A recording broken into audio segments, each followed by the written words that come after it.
তো যেই উদ্দেশ্যটা ছিল আপনাদের আমি ব্রিজটা দেখাবো, তো ব্রিজ পার হয়ে যায় মিজান ভাই কোথায় নিয়ে যাবো সেটা আমি জানি না, ঠিক আছে। তো দেখি কত দূর নিয়ে যায়। আর ব্রিজটা কিন্তু বিশাল বড়, ঠিক আছে। এই দেখেন ব্রিজের চারপাশটা যদি দেখাই, এই পাশে নদীতে ভরপুর পানি।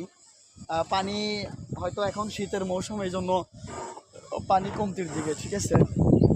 তো যখন বর্ষাকাল হবে তখন কিন্তু এই নদীতে পানি অফুরন্ত পানি হবে। তো দেখেন প্রায় যমুনা সেতুর চেয়ে কিন্তু কোনো অংশ কম না। আমার মনে হচ্ছে যমুনা সেতুর চেয়ে ব্রিজটা আরও বেশি বড় হবে। কয়েক মিনিট লেগে যাইতেছে আমার এই ব্রিজটা পার হইতে। এদিকে ওই যে আরেকজন তো চলেই গেছে এপারে, হ্যাঁ। তো ব্রিজটা পার হইতেই কিন্তু জনপ্রতি 3 টাকা করে নেওয়া হয়।